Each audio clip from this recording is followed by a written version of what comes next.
네, 안녕하세요. 섭쌤입니다. 오늘 예비고1 학생들 대상으로 해서 과학 특강 수업 진행을 할 거고요. 우리가 하게 될 내용은 고등학교 2학년 물리하고 화학 단원을 선생님이 좀 준비를 했고, 물리 같은 경우에는 이제 1월, 2월 우리가 두 번을 좀 나눠져 있어서 1월에 물리 한 주, 그 다음에 한 주에 화학, 그 다음 2월에도 한 주에 물리, 한 주에 화학 이렇게 진행을 할 겁니다. 통합과학을 하면서 아무래도 통합과학까지는 좀 괜찮다는 친구들일 거라고 좀 생각을 하고, 통합과학은 중학교 과학을 하다가 통합과학으로 처음 고등학교 이제 과학을 하게 되면서 조금 어렵다는 부분을 좀 느끼긴 할 테지만, 좀 이렇게 좀 지나가고 하면 할수록 아무래도 좀 암기가 좀 다수입니다. 좀 비교적 좀 외우면 해결이 돼요. 그리고 문제도 그냥 쑥쑥쑥 풀리고요. 중학교 과학과 그렇게 많이 달라지지 않는데 2학년 과학부터는 정말 차원이 달라집니다. 그러니까 이제 진짜 과학을 한다라고 좀 여러분들이 생각을 하시면 될 것 같아요. 그리고 그 중에서도 아무래도 좀 가장 어려워하는 물리와 화학을 선생님이 좀 준비를 했으니까 잘 듣고 좀 공부해 주셨으면 합니다. 그래서 1월 동안에는 어디 배울 거냐면 다른 것보다도 여기 여러 가지 무기체 운동부터 운동량과 충격량까지를 배우게 될 텐데, 여기 특히나 운동량과 충격량 그리고 뉴턴의 운동 법칙은 우리 역학적 시스템과 조금 맞물리는 부분이 있기 때문에 겸사겸사 좀 연계되는 내용이다, 심하구나 하면서 좀 공부해 두시면 좋을 것 같고요. 2월 달에는 그 뒤에 이어서 역학적 에너지 보존부터 여기 특수 상대성 이론까지 요게 배우게 되면 여러분들은 지금 어느 세상에 살고 있나가 조금 막 당혹스러워질 거예요. 그래서 아무래도 좀 아직 통합과학을 전부 다 제대로 배우지 않은 상태이기 때문에 비교적 짧은 교재로 준비를 했고, 이 교재 내용으로 차근차근 좀 한번 배워보도록 하겠습니다. 그럼 책 내용으로 들어가서 여러 가지 무기체 운동인데, 여기서는 아직 힘을 배우지 않은 채 우리가 운동이라고 하는 거에 대해서만 배워요. 그럼 여기서 좀 필기가 좀 많을 수 있는데 우리 좀 필기 좀 하면서 한번 해봅시다. 일단 시작을 하면서 우리 물리량, 어떠한 값을 말하는데, 이 물리량이라고 하는 건 크게 두 가지로 나뉩니다. 스칼라 값이라고 하는 것과 그 다음에 벡터 값이라고 하는 걸로 나뉘어요. 그럼 스칼라 값은 뭐냐? 그 물리량의 크기만을 나타내는 값.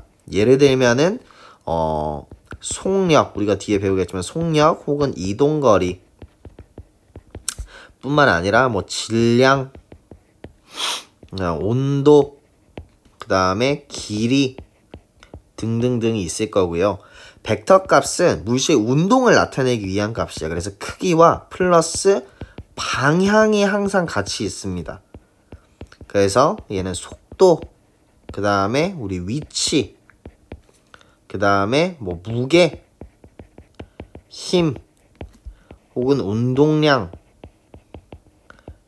이런 등등등 것들이 벡터 값이라서, 그러면 여기에는 방향이라고 하는 게 들어간다 그랬는데, 방향은 어떻게 나타내요? 말 그대로 방향이에요. 오른쪽이면 오른쪽, 왼쪽이면 왼쪽. 원래는 그렇게 나타냅니다. 근데 우리가 그 값으로 계산을 해야 되기 때문에 보통 어떻게 하냐면, 보통 우리가 정해요. 근데 보편적으로 어떻게 하냐면, 보통 오른쪽으로 간다 하면 플러스라고 잡고요. 왼쪽으로 움직이거나 왼쪽으로 힘을 줬다면 마이너스라고 합니다. 왜냐면 우리 좌표 평면에서 오른쪽이 플러스고 왼쪽이 마이너스니까. 보통 그럼 위에가 플러스고 아래가 마이너스가 되겠죠? 그래서 이거는 우리가 정한 거다. 근데 뭐 서술형 했을 때는 오른쪽으로 뭐 왼쪽으로 몇, 혹은 뭐 동쪽으로 혹은 서쪽으로 몇 이런 식으로 나타내더라 라는 것까지 보시면 될 것 같습니다. 바로 책 내용으로 넘어가서 이동거리와 변이가 나오는데 이동거리는 물체가 움직인 경로에 따라 측정한 거리. 그러니까 얘는 뭘 말하는 거냐면 얘는 실제 이동한 거리예요. 실제 이동한 거리. 근데 반면에 변이라고 나오는데 얘는 물체의 위치의 변화량.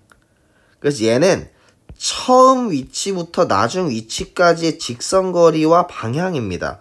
그러니까 얘는요 중간에 어떤 길로 갔는지가 중요하지 않고요. 처음 위치와 나중 위치, 수학에서 말하는 그냥 두 점 사이의 거리를 말해요. 그러면 위에 보니까 이동거리와 변이가 나오는데 이동거리 같은 경우에 선생님이 여기서 걸어서 이렇게 간 거야. 그랬을 때 이동거리가 대략 예를 들어서 5km라고 하면 변이는요 중간에 어디로 가는지 신경 안 써요. 내 처음에 여기 있었고 나중에 여기 있네. 그럼 변이는 여기서부터 여기까지 3km 정도가 되는 거지. 무슨 말인지 알겠죠? 그러면서 나오는 것들이 뭐가 있냐면 예를 들면은 선생님이 첫 번째 예시가 반지름이 10m인 원 둘레를 여기에서 출발을 해서 한 바퀴를 삥 돌았어요. 이 코스를. 그럼 이때 이동거리는 몇이 되냐? 원의 둘레니까 2πr 20파이 미터만큼 선생님이 이동했지만 한 바퀴 돌았대. 그럼 변이는 몇인 거야? 0m인 거지. 위치가 변했어 안 변했어? 안 변했습니다. 한 바퀴 돌았다 하면 이번에는 그럼 반 바퀴 갔대. 반 바퀴. 그럼 이동거리가 몇이지? 둘레의 절반이니까 10파이 미터. 근데 변이는 몇이지? 변이는 내가 여기에서 출발해서 일로 갔잖아. 여기에 있는 거네. 그럼 처음과 나중에 위치 차이 변이는 20m가 됩니다. 그래서 이런 걸 보면 이동거리와 변이의 차이는 이런 거구나 라고 하는 건 첫 번째 알 수 있는데 이거 말고도 또 하나만 더 볼게요. 어떤 걸 볼 거냐면 옆에서 한번 그려보면 여기에 선생님 집이 있습니다. 집에서 여기에 학교가 있어요. 여기에 병원이 있습니다.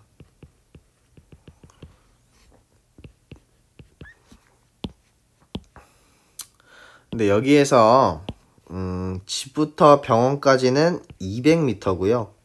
병원부터 학교까지는 500m래요. 그래서 집에서 나와서 학교에 갔다가 병원에 갔습니다. 그럼 이때 이동거리는 몇이지? 학교 갈 때 몇 미터? 700m 갔다가 학교에서 병원으로 다시 왔으니까 이동거리는 1200m가 되는데 변이는 몇이지? 중간 과정 신경 써? 안 써? 안 써. 처음과 나중만. 집부터 병원까지 거리만 변이는 200m가 되는 거예요. 무슨 말인지 알겠죠? 보통 이런 경우에 변이와 이동거리가 다르구나. 속력과 속도가 나오는데 속력과 속도는 보통 우리가 평상시에 사용할 때는 똑같은 말로 쓰는데 이제 여기서 달라져요. 어떻게 달라지냐? 속력은 시간에 따른 이동거리고 속도는 시간 동안의 변이기 때문에 방향까지 같이 나타냅니다. 예를 들어서 이제 요 위에 있는 걸로 한번 선생님이 예를 들어서 같이 한번 해볼게요. 요걸로 선생님이 집에서 학교 갔다가 병원 오는데 좀 시간이 많이 걸려야 되나? 몇 초 걸렸다 그럴까? 100초가 걸렸대요. 그럼 속력은 몇인 거지? 속력은 100초 동안의 이동거리가 1200m니까 12m/s가 되는 거고 속도는 몇이 되는 거야? 100초 동안에 200m 움직였으니까 2m/s가 되는 거예요. 하면 돼, 안 돼? 안 돼. 뭐가 안 돼? 속도가 틀리지. 왜? 속도는 방향까지. 이렇게만 쓰면 안 돼. 어느 쪽으로? 오른쪽으로 2m/s예요 라고 해야 됩니다. 오른쪽으로 갔잖아 결국엔. 이거를 주의하시기 바랄게요. 그다음 평균 속도와 순간 속도 나오는데 의미사항으로 평균 속도는 총 걸린 시간분의, 이게 학생들이 엄청 나중에 질문 많이 하거든요. 평균 속도는요, 중간에 내가 잠깐 어떻게 했고 신경 안 쓰고 총 걸린 시간분의 총 변이, 평균 속력이면 총 이동거리고, 순간 속도는요 계산을 할 수가 없어요. 그 어느 한순간의 속도라서 여기서의 어떻게 구하냐면 접선의 기울기, 접선을 아직 안 배웠을 수 있어서 접선의 기울기로 구하는데 그냥 그 순간에 기울기 선이 구워져 있고요. 그거를 우리가 기울기로 구하면 됩니다. 그 다음 밑으로 내려가서 이제 가속도에 대해서 볼 텐데, 우리 통합과학의 역학적 시스템에서도 엄청 자세하게 다루기 때문에 좀 잘 아셔야 돼요. 그럼 가속도로 보면요, 가속도라고 하는 건 시간에 따른 속도의 변화량입니다. 여기서 여러분들이 바로 무조건 알고 넘어가야 되는 거, 어떤 거에 변화량 하면 반드시 나중값 빼기 처음값이라, 나중 속도 빼기 처음 속도가 속도의 변화량이에요. 그거를 시간으로 나눠준 거. 그래서 공식으로는 이렇게 쓰여지고 단위는 미터 퍼 세컨드 제곱이다, 이렇게 나오는데, 이거를 우리가 이제 물체 운동에 따른 이걸 계산을 막 할 거거든요. 그러기 전에 우리가 의미상으로 3m per second 제곱이다라고 하는 말은 뭔 뜻이냐, 얘는 1초에 3m per second씩 빨라진다란 뜻이고요. 근데 우리가 이제 방향을 배웠으니까 오른쪽으로 빨라진다죠. 반면에 그러면 예를 들어서 마이너스 5m per second 제곱이면 얘는 1초에 5m per second씩 왼쪽으로 빨라지는 거죠. 그럼 무슨 소리냐? 예를 들어서 여기에 어떤 물체가 오른쪽으로 10m per second로 가고 있었대. A라고 하는 물체가. 근데 얘가 가속도가 첫 번째 3m per second 제곱이라고 하는 얘기는 얘는 1초에 13, 16, 19 이렇게 된다는 거고, 속도가, 근데 얘 가속도가 마이너스 5m per second 제곱이라는 얘기는 5, 0, 마이너스 5, 마이너스 10 이렇게 된다는 얘기지. 이거 무슨 말인지 이해가요? 맨 처음에 10이었는데 왼쪽으로 5씩 빨라지는 거야. 지금 오른쪽으로 10이잖아? 그러니까 왼쪽으로 5. 그래서 5, 0, 마이너스 5, 마이너스 10. 1초에. 이렇게 된다라는 거. 가속도라고 하는 게 무슨 개념인지.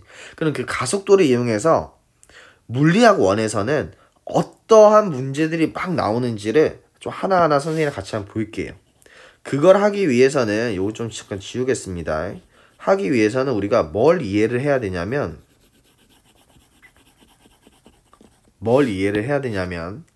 그래프를 무조건 이해를 하셔야 됩니다. 그래프를요. 그래서 첫 번째 등속직선 운동, 여러 가지 물체 운동 중에서 등속직선 운동의 그래프를 한번 같이 보면 얘는 속도가 일정해요. 속도가 일정하다는 거에 대해서 우리가 알아야 되는 개념은 일단 힘이라고 하는 개념이 나오고요. 힘은 물체의 모양이나 운동 상태를 변화시키는 요인. 근데 얘는 속도가 일정하네. 등속 직선 방향도 일정하고요, 속도도 일정해요. 그러면 등속 직선 운동 같은 경우에는 얘는 힘이 작용을 했다 안 했다? 힘이 안 했다. 힘이 작용을 하지 않은 힘이 0인 물체의 운동이다. 그랬을 때 이제 그래프가 막 나오게 되는데, 첫 번째로 시간 속력. 그래프 문제는 무조건 여러분들이 X축이 뭘 말하는지 Y축은 뭘 말하는지를 아셔야 됩니다. 시간 속도예요. 시간 속력이에요. 여기서 일단 중요한 건 등속 직선 운동은 속도와 속력이 같습니다.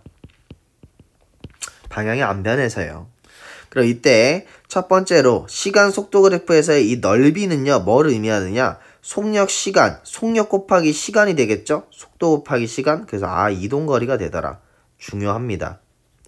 그 다음에 시간 이동거리 그래프. 그래프가 바뀌었죠. 그때 얘가 이렇게 쭉 올라가는 그래프 보이는데 이때 기울기는 어떻게 구해요? x값 증가량분의 y값 증가량. 세모가 증가량이라는 뜻입니다. 그럼 얘는 시간분의 이동거리가 되니까 이때 기울기는 속력이구나. 그럼 속력이 점점 어떻게 되고 있는 거야? 올라가고 있네. 속력이 점점 빨라져요. 한번 틀려! 왜? 기울기가 속력이라 그랬잖아요. 기울기는 일정한 겁니다. 기울기는 일정한 거예요. 이거 많이 헷갈려 하거든. 다음으로 넘어가서 등가속도 운동으로 한번 가볼게요. 등가속도 운동은 속력이나 방향, 즉 그래서 가속도 운동은 변하는 운동인데 등가속도 운동은 속력만 일정하게 증가하거나 감소하는 운동. 그래서 공식이 이렇게 세 가지가 나와요. 그래서 공식을 여기서 이게 좀 같이 한번 볼 건데 첫 번째 공식, 여러분들은 책이니까 책이랑 같이 보면 됩니다. 나중 속도는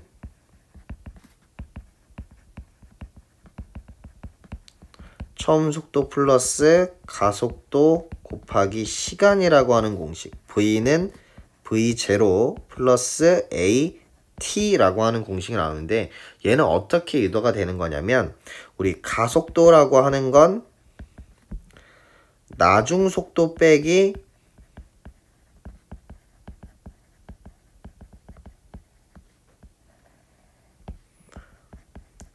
처음 속도한 걸 시간으로 나눠주죠.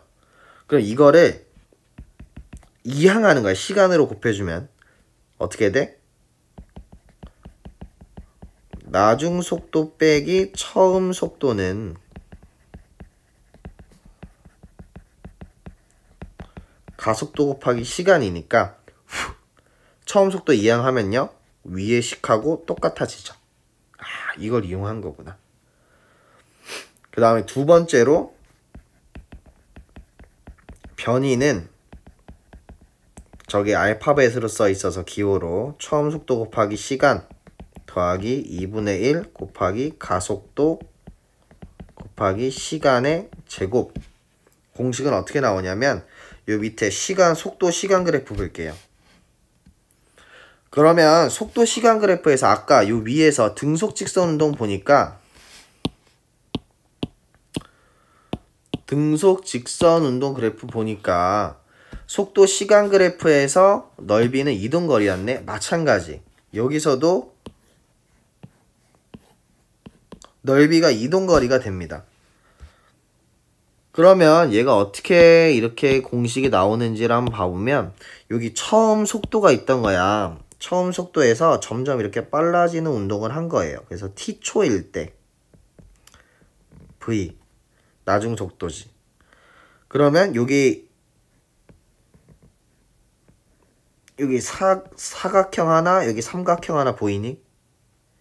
그럼 얘는 1, 2라고 하면은 위에도 1, 2라 했으니까 다른 걸로 한번 해보면 기역, 니은 보여? 그럼 얘가 처음 속도 곱하기 시간이 기역이 돼요. V0t. 그 다음에 얘가 니은이 되는데 니은은 밑변 곱하기 높이 V-V0를 t에다 곱하고 시간 곱하기 2분의 1인데 여기서 나중 속도 빼기 처음 속도는 가속도 곱하기 시간이네. 그럼 대입하면 2분의 1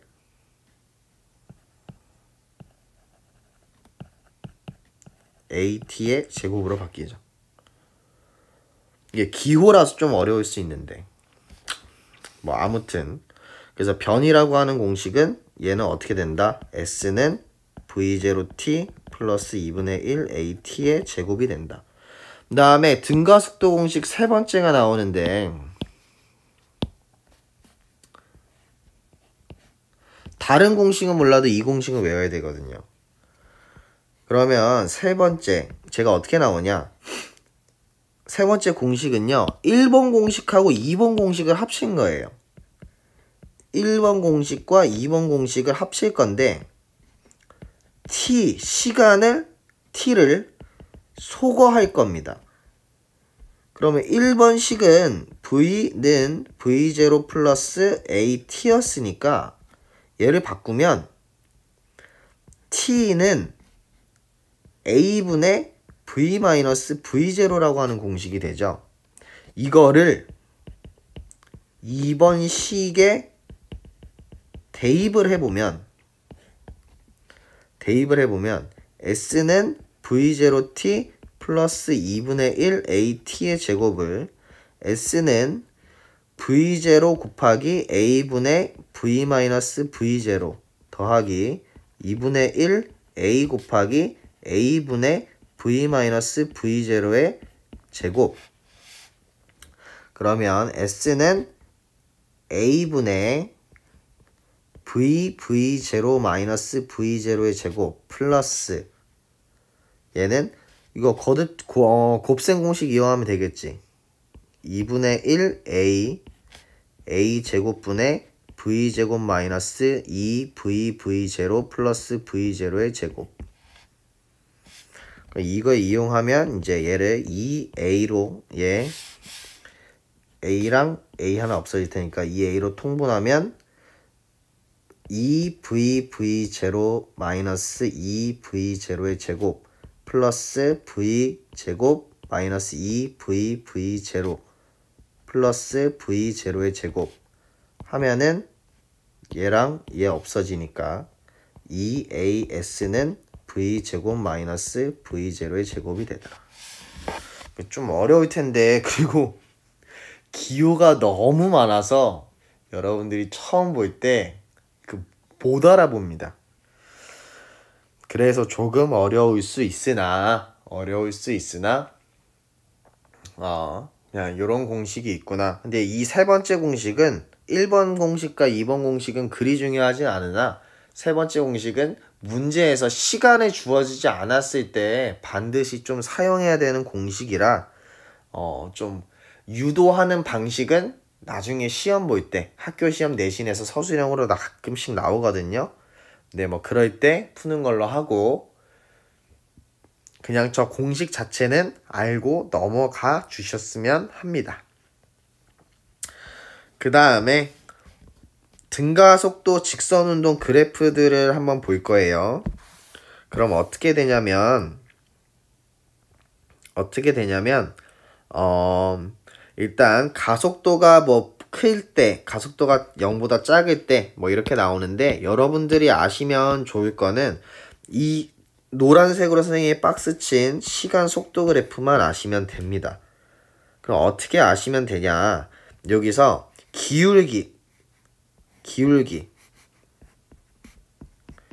기울기는 x값 증가량분의 y값 증가량이니까 얘는 시간분의 속도가 되고 시간분의 속도니까 속도의 변화량이니까 뭐가 되는 거야?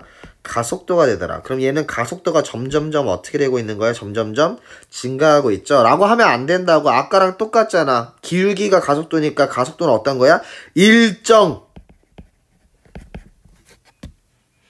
하다라는 거랑 그 다음 여기서의 넓이는 변이다 라고 하는 거 두 가지만 꼭 좀 기억하고 넘어가셨으면 좋겠습니다.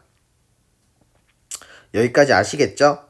네, 이거와 관련된 문제들은 선생님이랑 같이 한번 풀어보는 걸로 하고요. 일단 남은 설명 마저 하겠습니다. 그 밑에 보면요, 등속 원운동 나오는데 등속 원운동은 물체의 속력은 일정하지만 원을 그리며 회전하는 운동 해서 얘는 알아두셔야 되는 특징이 힘과 운동, 이동 방향이 수직이다 라고 하는 거 꼭 좀 기억을 하시고 얘는 방향이 계속 변한다. 뭐는 일정하지만 속력은 일정하지만 그렇기 때문에 얘는 가속도 운동이에요. 힘이 작용을 하고 있는 거야. 그것 좀 기억하시고요. 그 다음 진자운동 여기서부터 어렵지가 않죠? 얘는 중력이라고 하는 힘 때문에 속력과 방향이 매 순간 변하는 포물선 운동도 마찬가지의 운동입니다. 이렇게 알고 계시면 되고요. 오른쪽 문제들은 한번 1번부터 7번까지는 한번 풀어보시는 걸로 할게요.